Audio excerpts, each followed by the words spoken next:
Well, it's New Year's Eve day, and I decided to come back here and give it a shot where Charlie was fishing when he caught his.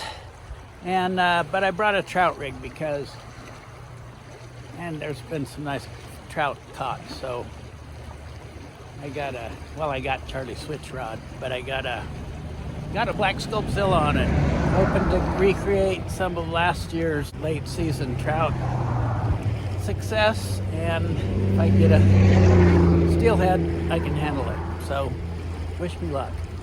I'm actually gonna fish a Skagit head, a little 300 grain Skagit head on this 5-weight.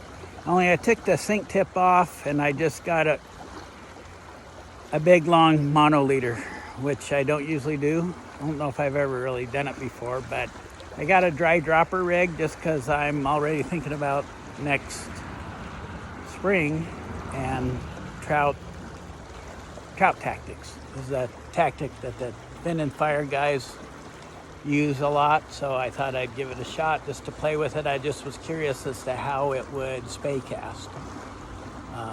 Anyway, and occasionally they catch a cool fish on the floater, so it's kind of mixing it up a little bit, trying to be more than a one-trick pony. Nay, I'm doing some Sculpzilla swinging and Sculpzilla dead drifting under a really fat chubby Chernobyl, or kind of a salmon fly fly. And I've got just a Skagit head and a leader up to my floater, my floating fly, and then a dropper, so it started out as about a 12-foot setup. And so it's really cool because if you want, you can just water load it and cast back up. It does that really easy. Or you can do you really don't need to do a snake roll.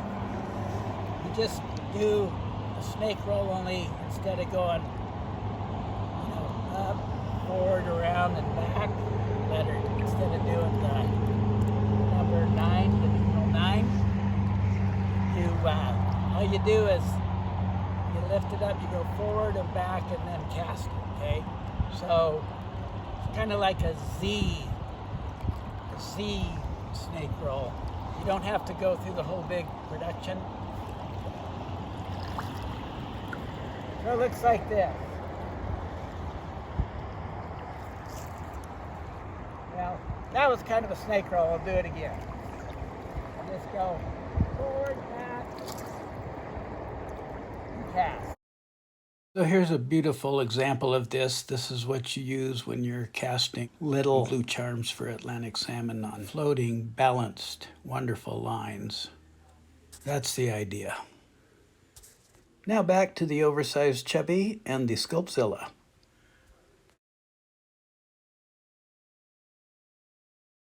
I got about a 13.5-foot little Skagit head. So forward that. Yeah.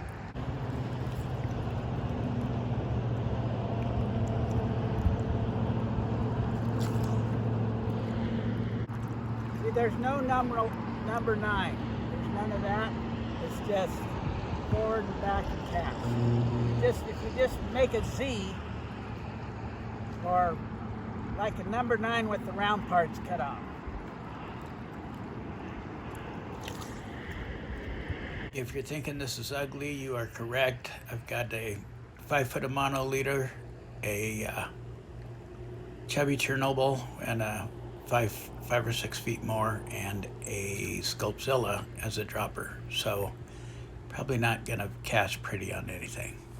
It's a very effective way to cover the water. Charlie was spay fishing, and I was able to low hole him several times because of this here method.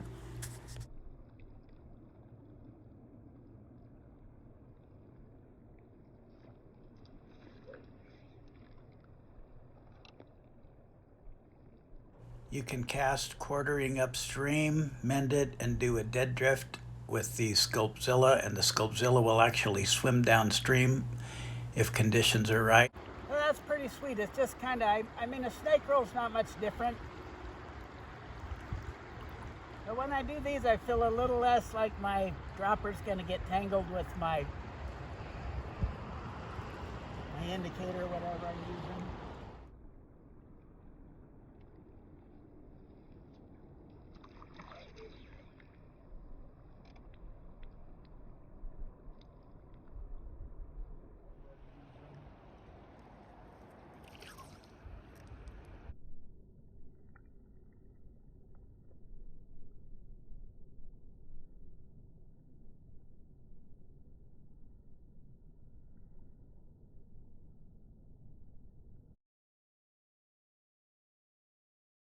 Or you can flip it out there and swing it. You can dead drift it, then swing it. You can do all manner of covering the water with this. But you can... You okay there? That was quite a seizure you just had. Nice.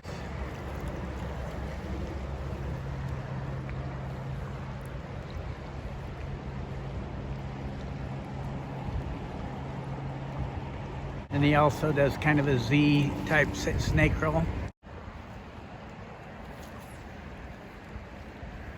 There? Yep. Oh, that is so sweet. There? Yep. Even like, now cover that really good between you and that. Yeah, let it go all the way through right there. Let's see that water hole. That is so, isn't that light and easy? Yeah.